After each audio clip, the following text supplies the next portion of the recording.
আসসালামু আলাইকুম সম্মানিত ভিউয়ার্স, যারা আমার এই ভিডিওটা বাংলাদেশের যে প্রান্তে থেকেও দেখতেছেন এবং বিশ্বের যে কোনো প্রান্ত থেকে দেখতেছেন, দয়া করে ভিডিওটা একটু শেয়ার করবেন। বেশি বেশি শেয়ার করার মাধ্যমে বাংলাদেশ থেকে যে শ্রমিক ইতালিতে 50,000 60,000 নেওয়ার যেই আলোচনা হয়েছে, এই আলোচনার জন্যই আমার এই ভিডিওটা করা। এই ভিডিওটা করা হয়েছে মেইনলি হচ্ছে যে বাংলাদেশে যদি সরকারিভাবে ভোকেশনাল সেন্টার ইন বাংলাদেশ নামে একটা ইনস্টিটিউশন করা হয়, যেখান থেকে বাংলাদেশ এটা বেসিক রুলস এন্ড রেগুলেশন গুলা জেনে বাংলাদেশ থেকে ইতালিতে আসতে পারে, সেই জন্য আমার এই ভিডিওটা করা আজকে। সেখানে হচ্ছে কি কি থাকবে, বেসিক রুলস এন্ড রেগুলেশনের মধ্যে থাকবে লিগ্যাল ডকুমেন্টস। তারপরে হচ্ছে লিগ্যাল ডকুমেন্টসটা কি, এই ভোকেশনাল সেন্টারের মধ্যে আপনি জানতে পারবেন কিভাবে লিগ্যাল ডকুমেন্টস পাওয়া যায়, তার প্রসিডিউর ছোটখাটো একটা ব্যাখ্যা আপনারা এই ট্রেনিং সেন্টারের মাধ্যমে পাবেন। 2 নম্বর হচ্ছে লোকাল ল্যাঙ্গুয়েজ। এখানে ল্যাঙ্গুয়েজ ইটালিয়ান ভাষা যেটা হচ্ছে, সেই ভাষাটা 6 মাস বা 8 মাস মেয়াদে যে ভোকেশনাল সেন্টারে যে ট্রেনিং করবেন, এখানে পাশাপাশি আপনাদেরকে ল্যাঙ্গুয়েজ কোর্সটাও করানো হবে।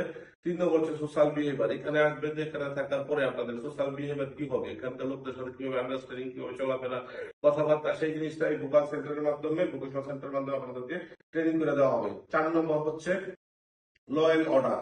এই ল এন্ড অর্ডারটাও আপনাকে, এখানকার আইন কানুন কি সেগুলো কিন্তু আপনাদেরকে এই ভোকেশনাল সেন্টারের মাধ্যমে সবকিছু জেনে দেওয়া হবে। এখানকার বেসিক ল যেটা আপনাকে এখানে জানলে আপনার জন্য এখানে চলাফেরা করার ক্ষেত্রে অনেক সুবিধা বহন করবে। এখানে যদি আপনারা অবশ্যই ইতালিতে যারা আসতে চান, অবশ্যই বর্তমান সরকার এখন কিন্তু অদক্ষ কোন শ্রমিক আনবে না, তারা দক্ষ শ্রমিক আনতে যাচ্ছে। এখন বাংলাদেশ সরকারের মাধ্যমে যদি দক্ষ শ্রমিক তৈরি করে যদি এখানে না পাঠানো যায়, তাহলে কিন্তু আমাদের শ্রমবাজার এখানে কিন্তু আস্তে আস্তে আরো ক্লোজ হয়ে আসবে। সেই ক্ষেত্রে আমি সরকারের কাছে বিনীতভাবে অনুরোধ করবো, আপনারা অতি দ্রুত এই ধরনের ভোকেশনাল সেন্টারের মাধ্যমে লোকগুলাকে বিভিন্ন ট্রেনিং এর মাধ্যমে, কাজের ট্রেনিং এর মাধ্যমে, এখানে আমরা যতটুকু জানি, আমরা এখানে থাকি অনেক বছর যাবত, এখানে কনস্ট্রাকশন ওয়ার্কার যেটা আছে, কনস্ট্রাকশন সেক্টরটা হচ্ছে বিশাল সেক্টর। এই সেক্টরে প্রচুর গ্যাপ আছে, লোকের প্রয়োজন আছে এই সেক্টরের। কারণ সেই সেক্টরে 3টা দেশের লোক বেশি কাজ করতে, একটা হচ্ছে রোমানিয়া, পোল্যান্ড, আর একটা হচ্ছে ইউক্রেন, রাশিয়ান। এই বেল্টের লোকগুলো বেশি কাজ করতো, তারা কিন্তু আস্তে আস্তে এখান থেকে সরে বিভিন্ন দেশে চলে যাচ্ছে। এখানে বিশাল একটা গ্যাপ তৈরি হচ্ছে। এবং ইটালিয়ান যে ছেলে পেলেরা এখানে কাজ করতো, তারা ইটালি ছেড়ে বিভিন্ন দেশে ইউরোপে চলে যাচ্ছে। তো এখানে একটা বিশাল একটা গ্যাপ তৈরি হচ্ছে। সুতরাং আপনারা যদি বাংলাদেশে এই ধরনের ভোকেশনাল সেন্টারের মাধ্যমে 6 মাস বা 1 বছর ব্যাপী কোনো ট্রেনিং করে এই লোকগুলাকে ইতালি পাঠান, তাহলে কিন্তু এদের ভবিষ্যৎ উজ্জ্বল এবং বাংলাদেশের রেমিটেন্সের খাতে যেই ফ্লো, তার 4 গুণ বেশি বেড়ে যাবে ইনশাআল্লাহ। তারপরে হচ্ছে এখানে আছে হোটেল এন্ড রেস্টুরেন্ট, তারপরে আছে হচ্ছে যে ক্যাবজিবর এন্ড নার্সিং, তারপরে হচ্ছে এখানে ফ্যাক্টরি এন্ড এগ্রিকালচার, তারপরে হচ্ছে সুপার মার্কেট, তারপরে হচ্ছে নেভেল, যেখানে হচ্ছে ওই ওয়েল্ডিং যেটাকে বলে, ওয়েল্ডিং এর কাজ, অনেক ধরনের কাজ আছে। এই কাজগুলো যদি বাংলাদেশ থেকে ভোকেশনাল মাধ্যমে ট্রেনিং করে দিয়ে পাঠানো হয়, তাহলে এই লোকগুলো এখানে আসার পরে আর বিব্রতকর পরিস্থিতিতে পড়বে না। আমি বাংলাদেশ সরকারকে বিনীতভাবে অনুরোধ করব, আপনারা এই ধরনের ভোকেশনাল সেন্টার গুলো করে বিভিন্ন ইউরোপিয়ান এম্বাসিদেরকে ভিজিটের মাধ্যমে রিকগনাইজ ভোকেশনাল সেন্টার, যেখানে ওয়েবসাইটে ওরা ঢুকলেই পাবে যে ভোকেশনাল সেন্টারের কাজগুলো কি।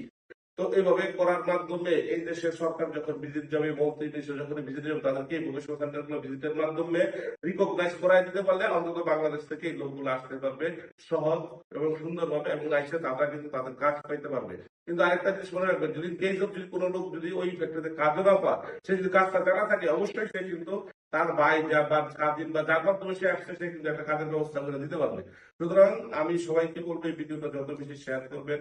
যদি উপরোক্ত আমাদের সরকারি লোকজনের নকদর করে আসে, তারা যদি এটা সুন্দর নিজের ভাবে আমলে নেয়, সরকারি ভাবে এটা আমলে নেয়, সরকারি উদ্যোগে জাপান সরকার এখানে আগ্রহ প্রকাশ করতেছে লোক নেওয়ার জন্য, চাইনিজ সরকার এখানে তাদের মাধ্যমেও যদি আপনি যদি 500 কোটি লাগে, 1000 কোটি টাকা লাগে, ইনভেস্টের মাধ্যমে ভবিষ্যৎ করেন আমাদের বিদেশির জন্য কিছু একটা করলে, আমি একটা হিসাব করে দেখছি, খসড়া যদি আপনি 500 এর উপরে 50,000 লোক করে 2,500 কোটি ইউরো, এবং বছরে 30 কোটি ইউরো, প্রায় অলমোস্ট 4,200 কোটি ইউরো বছর শেষে বাংলাদেশের রেমিটেন্স নতুন করে যোগ হবে।